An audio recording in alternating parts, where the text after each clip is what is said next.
सेवेलाही सेवक झालो तुमच्या लावलो निज चरण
त्यांच्या कृपादाने कथेचा विस्तार गावातील सद्गुरु दास तुका ओम नमो ज्ञानेश्वरा करुणाकरा हृदयाला तुमचा अनुग्रह लाभलो पावन झालो चराचरी मी सरी कांचने वचनी अति भाविका एका जनार्दनी तुमचा दास त्याची आस गुरुवारी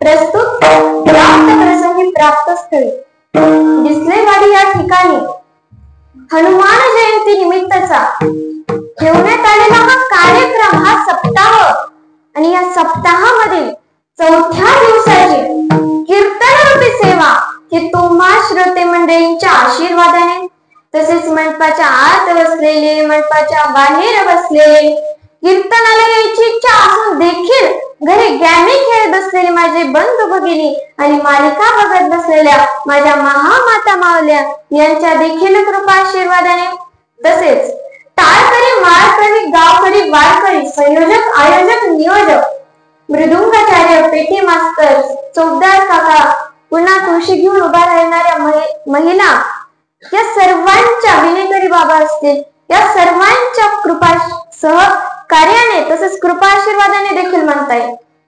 आणि भांडण करणारे नवरा बायको, भांडण न करणारे नवरा बायको, आई वडिलांची सेवा करणारे आई वडिलांची सेवा न करणारे, गावाचा विकास कशा प्रकारे होईल यासाठी झटणारे आणि गाव कसं खड्ड्यावर जाईल यासाठी देखील प्रयत्न करत असणारे या सर्वांच्या कृपा आशीर्वादाने व माझी अगदी जीवलग मैत्रीण धनश्री कोल्हे, अहो आम्ही एका शाळेतच नव्हे, एका वर्गातच नाही, तर अगदी एका ब्रँचवर बसून अभ्यास करतो आणि तिचे मामा वैभव डिसले काका यांच्या परिचयातून ही कीर्तनरूपी सेवा मी हवप ईश्वरी महाराज नागरगोजे इयत्ता 6वी माझ्याकडे आलेली आहे. विठ्ठल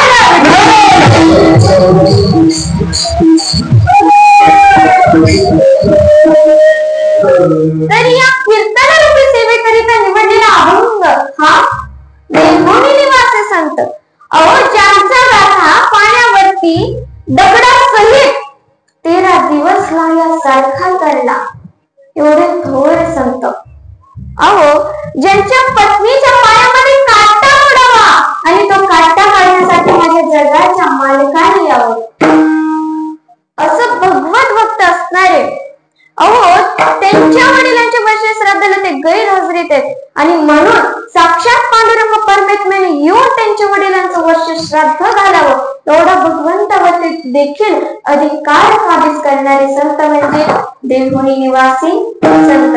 बरं पिंट्या तू सांग रे, कोणते संत? कोणते संत? देवभूमी निवासी संत. प्रश्नच माहित नाही. देवभूमी निवासी संत म्हणलं कोणते संत येते? बरं जाऊ दे, तुझ्या अलीकडचा नाही. बरं जाऊ दे, झुकेंगे साला असं कोण करत? वया तिकडून उत्तर इकडं हात वर. अहो काय वाईट परिस्थिती आहे. पण जाऊ द्या, टाळ्या वाजवा की आता. अहो आपल्या गावातल्या लेकराचं कौतुक आपणच नाही करायचं तर मग कोणी करायचं? भले ते शेंबड का असाना. अहो आजच्या पिढीला जर आपण देवभूमी निवासी संत विचारले तर उत्तर नाहीये, परंतु त्याच ऐवजी झुकेंगे साला पिक्चर मधले डायलॉग विचारले कोणाचे तर 2 मिनिटात उत्तर आहे की याची शोकांती काय. चला असो, तर घेतलेला अभंग हा देवभूमी निवासी संत म्हणजे वारकरी संप्रदायाचे कळस असणारे जगद्गुरु तुकोबारायांचा अवघ्या 4 चरणाचा परंतु हनुमंतरायाचं पूर्णपणे वर्णन करणारा गोड असा अभंग सेवेकरिता निवडलेला आहे.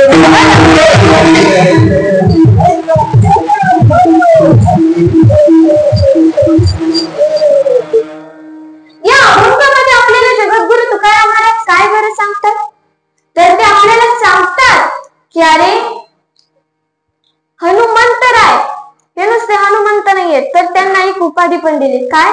ते महाबली आहेत, थोर आहेत, शूरवीर आहेत.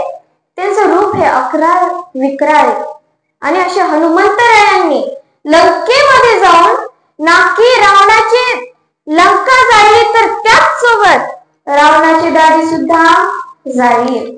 आणि अशा या हनुमंतरायांना तुकाराम महाराज एकदा नाही, दोनदा नाही, 3दा नाही तर वारंवार नमन करतात, प्रणाम करतात, नमस्कार करतात, निरंतर करतात, वारंवार करतात. आणि ज्या वेळेस हनुमंतरायांनी उड्डाण केली, आकाशामध्ये उंच भरारी घेतली आणि समुद्र मार्गाने जाऊन लंकेचा शोध घेतला आणि लंका जाळली ना, अशा या हनुमंतरायांनी म्हणजे ज्याने लंका जाळली ते हनुमंतराय यांना तुकाराम महाराज धन्यता देतात, धन्य म्हणतात. हा अभंगाचा सरळ सरळ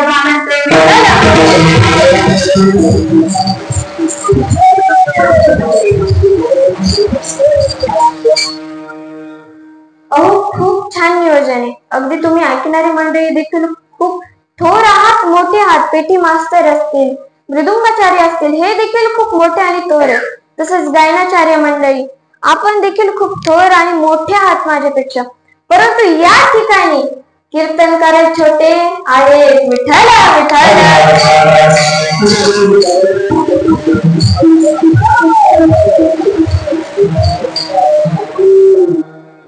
आता आपण प्रत्येकाने बोलून चालून कीर्तन करायचे, नामस्मरण पण करायचे.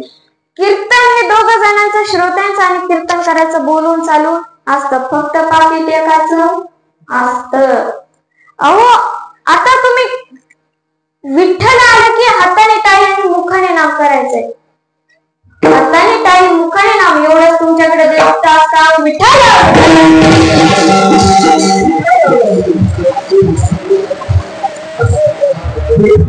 टाळी वाजवली नाही तर कीर्तन उशिरा सुटणार, म्हणजेच तांबडं फुटणार.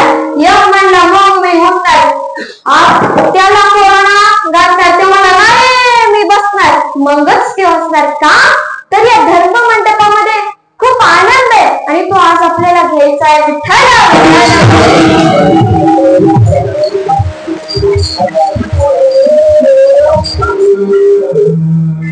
हा सप्ताह सुरू आहे तो हनुमंतरायांच्या जयंतीनिमित्त आणि आजच मला वाटतं मूर्ती स्थापना पण झाली आहे. म्हणजे योगायोग बघा ना. आणि त्यात आज अहो ज्या डॉक्टर बाबासाहेब आंबेडकरांना दिवा सुद्धा नव्हता, लाईट सुद्धा नव्हती, परंतु अगदी मेणबत्ती खाली बसून त्यांनी अवघे पुस्तक वाचले, ज्ञान संपादन केलं. आज त्यांची जयंती देखील आहे. योगायोग बघा. त्यांच्या जयंती निमित्त मी तुम्हाला देखील खूप शुभेच्छा देते आणि लहान मुलांनी अभ्यास करून मोठे व्हा असं त्यांना विनंती देखील करते. विठ्ठल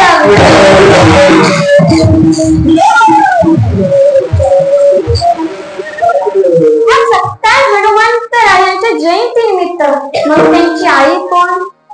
अंजनी, वडील केशरी आणि त्यांना पवनपुत्र म्हणून देखील ओळखलं जातं. अहो ज्यावेळेस शबरी मातेच्या सल्ल्यावरून श्री राम प्रभू ऋषिमुख पर्वतकडे आले. का तर त्यांना त्यावेळेस सीतेचा शोध घ्यायचा होता. मग त्या ठिकाणी ते आले, परंतु त्यांना माहितच नाही ऋषिमुख पर्वत कुठं आणि सुग्रीव कुठं. सुग्रीव त्यावेळेस वानरांचे राजे होते आणि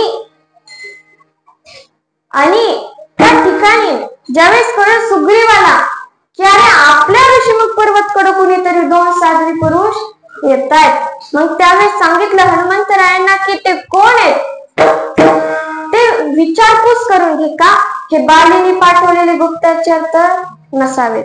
का तर त्यावेळेस सुग्रीवाची आणि बालीची दुश्मनी होती. हनुमंतराय म्हणाले ठीक आहे. अहो हनुमंतरायांच्या मुखामध्ये अगदी जन्मल्यापासून राम राम हे नाम होतं, परंतु माहित नव्हतं रे कसे दिसते कसे आहेत. आणि मग त्या ठिकाणी वेशभूषा बदलली हनुमंतरायांनी. का तर बालीने पाठवलेले की नाही बघण्यासाठी.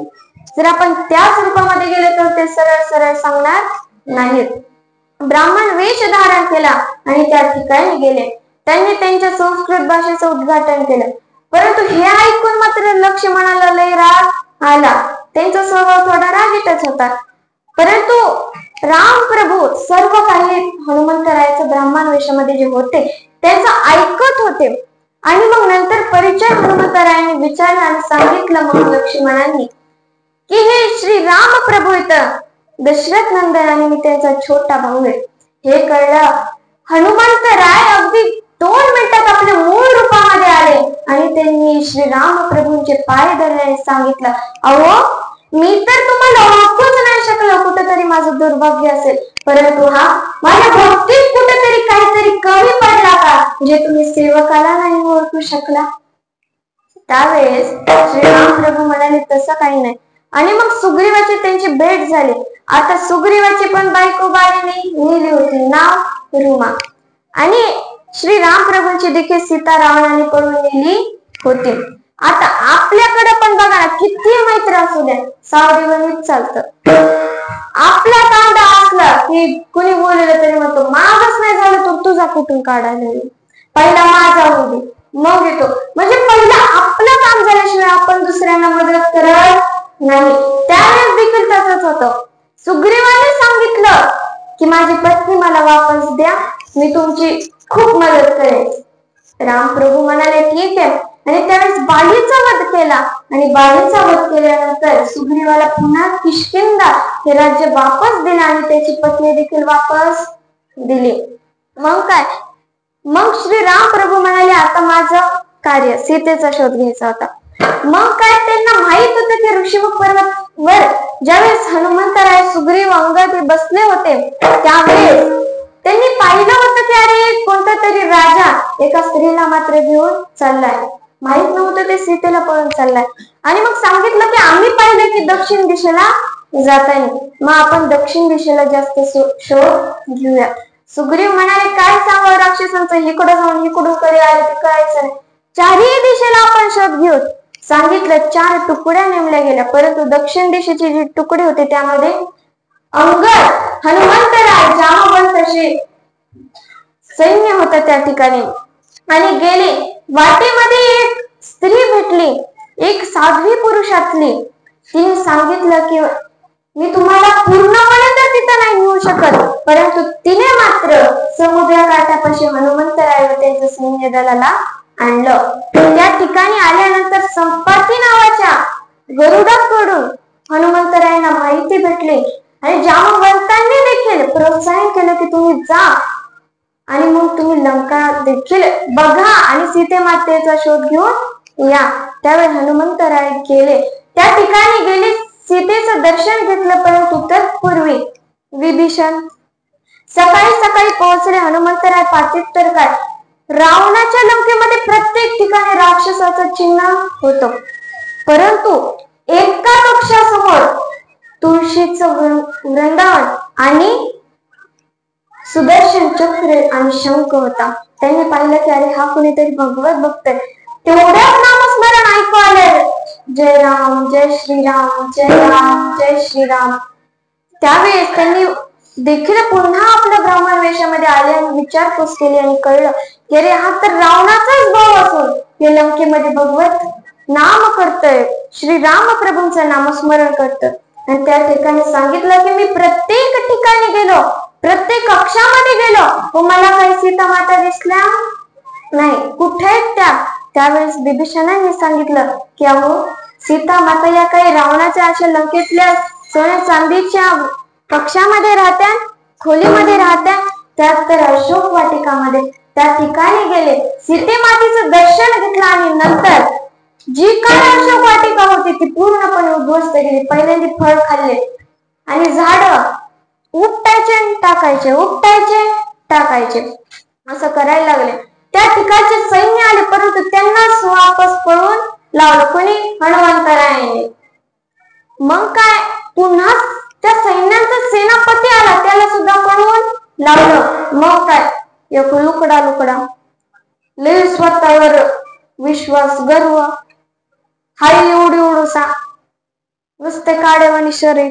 आणि ते म्हटलं पिताश्री रावणाला, अक्षय कुमार पिताश्री मी जातो त्या वानराला पकडून आणायला, तुम्हाला माझ्यावर विश्वास आहे ना, मग पाठवा मला. ते म्हणाले बरे वगैरे जायचं तर जा. मग काय अक्षय कुमार गेला आणि तो हनुमंतरायांना नाकी पकडत होता, परंतु त्यांच्या शरीरावर वार करत होता. मग हनुमंतरायांनी उलट त्याच्या शरीराचे 2 तुकडे केले, एक इकडं आणि एक तिकडं टाकलं. आणि मग हे सगळं पाहिलं इंद्रजितला काही लावलं नाही. तो गेला आणि त्या ठिकाणी त्यांचं युद्ध बराच वेळ चाललं, परंतु कंटाळून इंद्रजितने ब्रह्मास्त्र चालवलं. ब्रह्मदेवांनी त्या ब्रह्मास्त्रामार्फत हनुमंतरायाचं दर्शन घेतलं. हनुमंतरायांनी देखील ब्रह्मदेवांचं दर्शन घेतलं आणि स्वतःहून त्या पाषाणामध्ये ते बंद झाले. का? लंकेतील सैन्य दळ पुन्हा अस्त्र शस्त्र याची माहिती त्यांना करून घ्यायची होती म्हणून. आणि मग काय पकडले गेले. हनुमंतरायाने त्या ठिकाणी आले.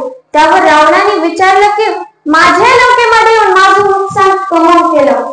त्यावर हनुमंतराय म्हणाले मला तर फक्त भूक लागली होती. रावण म्हणला मग झाड का उपटिले, झाड का उपटिले. त्यावर हनुमंतराय म्हणाले आता रात्रीच्या वेळी झाड हसत येत ना, बोलत चला झोपत येत. अय पिंट्या शांत बस. लहान लेकराचं लय अवघड असतं, ते कोणाला कधी काय बोलते सांगताच नाही.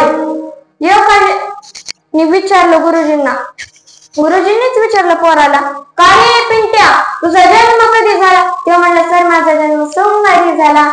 मग पुन्हा ह्याने प्रश्न विचारला सर तुमचा जन्म कधी झाला.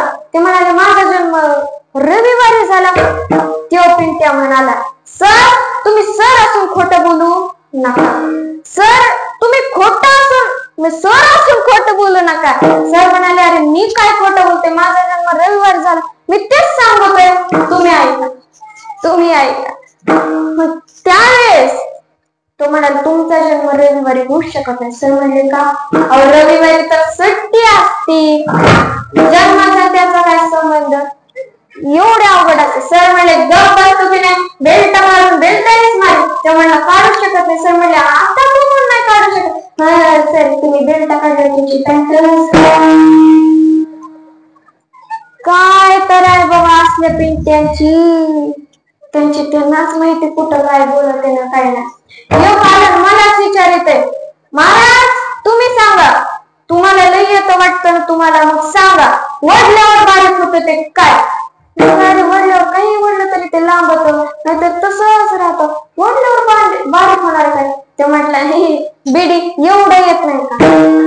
आता आमच्या सारख्यांना बिडीचा कस काय मेळ जुटणार? आता ह्या सगळ्या वडीत असेल ते दररोज बघत असेल म्हणून, म्हणजे या लहान लेकराचं लय अवघड आहे. चला तर आपला मुद्दा कुठं होता? तर हनुमंतराय ते ठिकाणी म्हटले की मी काही पाप केलेलं नाहीये, मी ना तुझ्या वाटिकेतले झाड उपटले, तर ते झाड रात्रीच्या वेळी झोपतात, म्हणून मी त्याला हालून हालून हालून हालून उठीत होत, आणि त्या हालीला की असं हालीला की ते उठूनच निघायचं. माझा काय दोष? शक्तीच तेवढी होते. आईचं दूध दगडावरती पडलं की दगडाचे 2 भाग होते. हे काय एवढी शक्ती हनुमंतरायांकडे होती. आणि मग नंतर त्यावेळेस प्रत्येक वेळेस रावणाने आदेश दिला की अरे याची जीभ कापा, याचा शिरच्छेद करा, परंतु मंत्र्यांच्या सांगण्यावरून सांगितलं की अरे दूताचा मृत्यू हत्या कधी करायची नसती. मग काय त्यावेळेस विभीषणाने सांगितलं की हत्या कधी दूताची करायची नसते, मग करायचं काय? त्यावेळेस रावण म्हणाले वानरांना त्यांची शिफ्टी अतिप्रिय असते, मग आपण काय करूयात, त्याची शिफ्टी जाळूयात, म्हणजे ह्याला बघून त्याचे घरवाले दुखी होत. मग काय आणलं दरबारामध्ये आणि शिफ्टी जाळण्यासाठी रावणाने दुसऱ्यांच्या घरातलं कापड चिरून आणलं आणि लागले की हनुमंतरायाच्या शिफ्टीला बांधायला.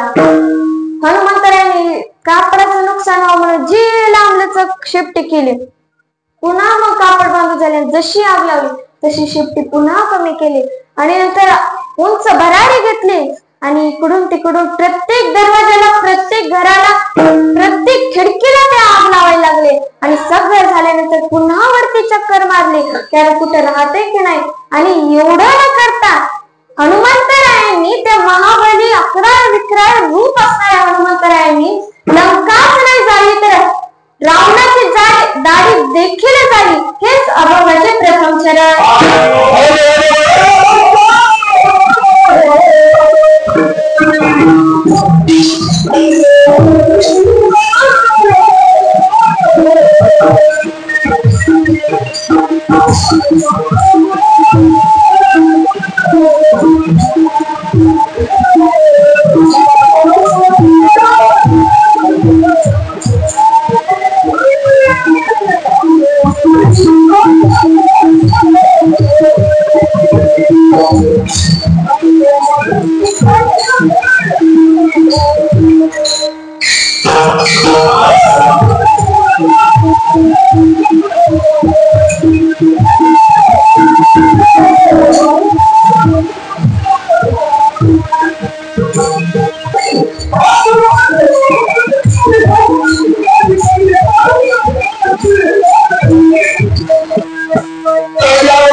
म्हणजे या अशा हनुमंतरायांनी रावणाची दाढी जाईल.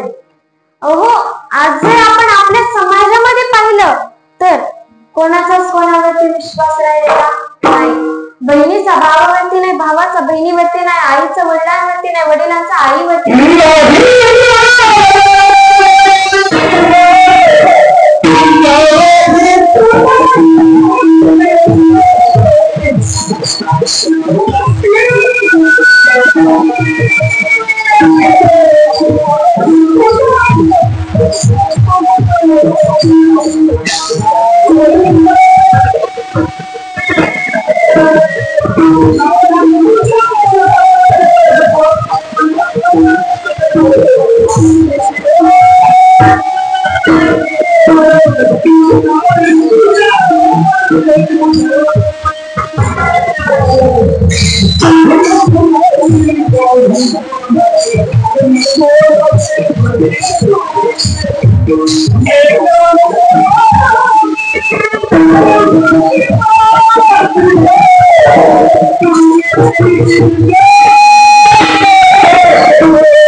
कशाला उगा या मायामध्ये अडकतात. कोणच कोणाचं नसतं. म्हणून ना आईचा मुलीवरती विश्वास आहे, ना वडिलांचा मुलावरती विश्वास आहे, ना ग्रामसेवकाचा सरपंचावर, ना सरपंचाचा ग्रामसेवकावर, ना राजाचा जनतेवर, ना जनतेचा राजावर, शिक्षकांचा ना शिष्यावर, ना शिष्याचा शिक्षकांवर विश्वास आहे. आज कोणाचाच कोणावरती विश्वास राहिलेला नाही. परंतु या मातीमध्ये असा एक राजा होऊन गेला ज्याच्यावरती घरातल्यांचा विश्वास होता, जवळच्यांचा विश्वास होता, परंतु दुश्मनांचा देखील विश्वास होता. कोण बरं ते?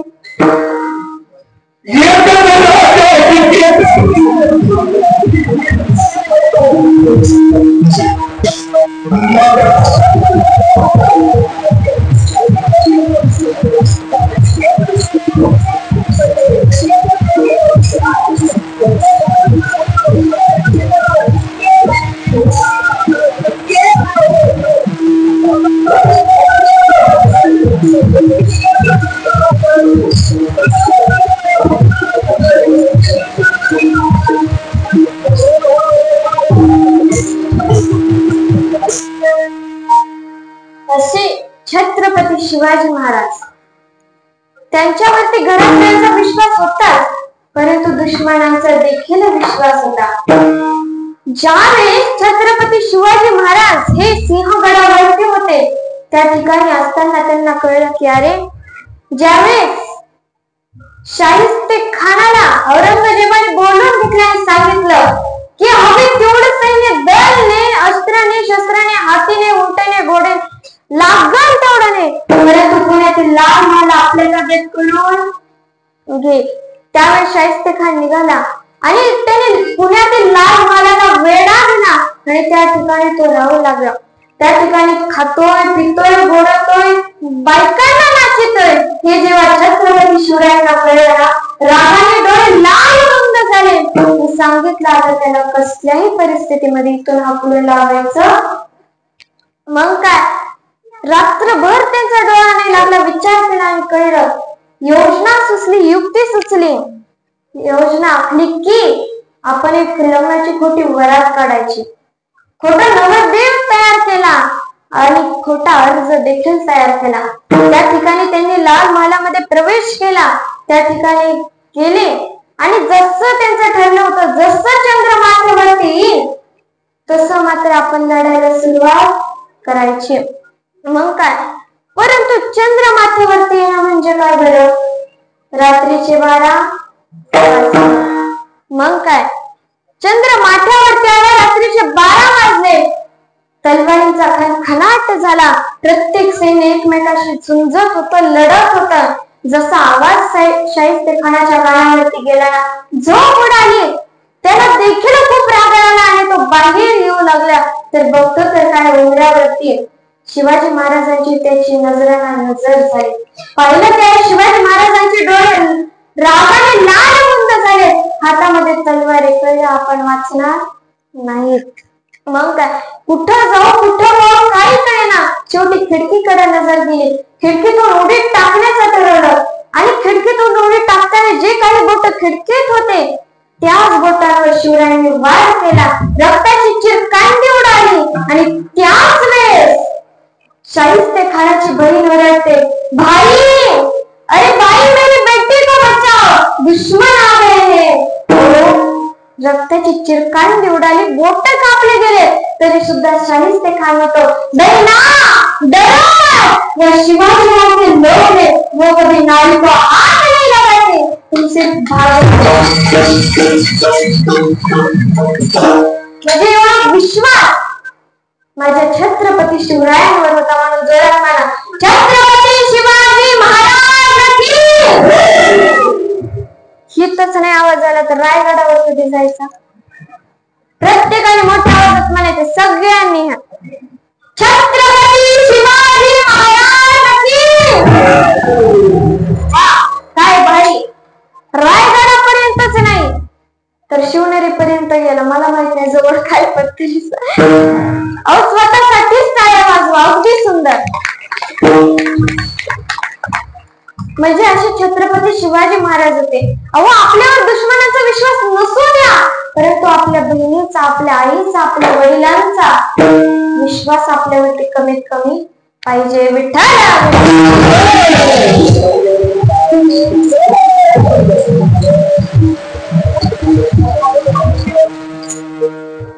आपला धर्म आहे हिंदू आणि तो हिंदू धर्म टिकवण्यासाठी अनेक संतांनी, अनेक राजांनी, अनेक थोर वीर शूरांनी प्रयत्न केले. आणि त्यातीलच संभाजी महाराज. काय हो संभाजी महाराजांचं, अगदी लहान वयामध्येच साहेबांचं त्यांना प्रेम भेटलं नाही. आणि मग काय, ते जसे जसे मोठे होत होते तेव्हा त्यांना कळू लागलं की अरे राजकारण काय, कसं लढायचं असतं, कसं राजाने राहायचं असतं. आणि ते त्याप्रमाणे राहू देखील लागले.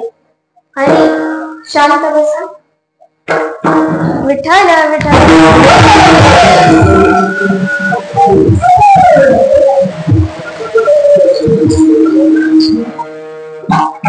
आणि ज्यावेळेस छत्रपती संभाजी महाराजांचा राज्याभिषेक झाला त्यावेळेस मात्र सोयराबाईंना काय राहावलंच नाही. अरे बोलले, माझ्या रामराजा महाराजांचा कमळ नाही अभिषेक झाला, राज्याभिषेक नाही झाला.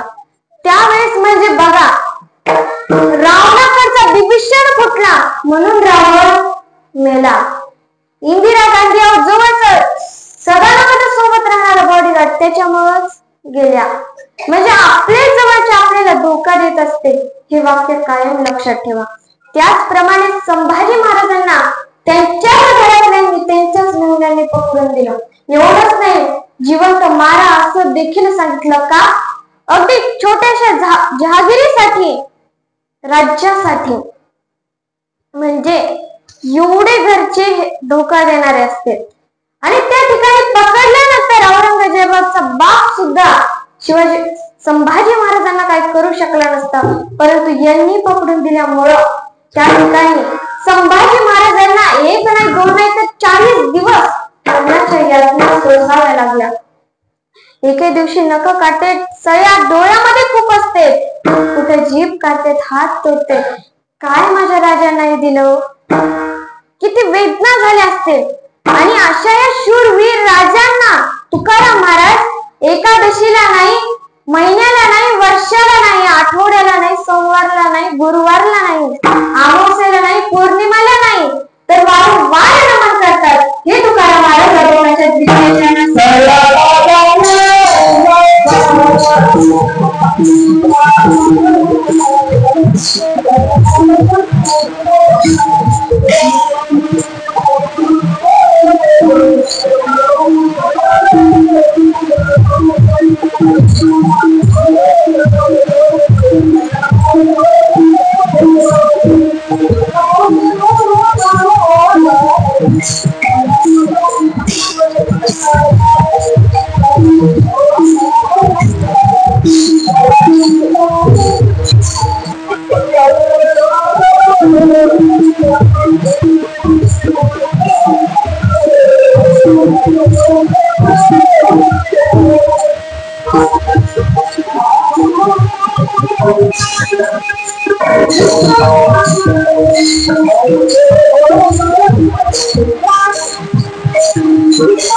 आजकालच्या काही माणसांना शब्दशः अर्थच कळतंय की अरे पुढचा बोलतोय तरी काय, त्याला म्हणायचंय तरी काय.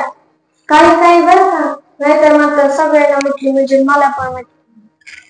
काही व्यक्तींना कोणत्याही गोष्टीचा शब्दशः अर्थ कळत नाही. आता तुम्हाला इकडे माहिती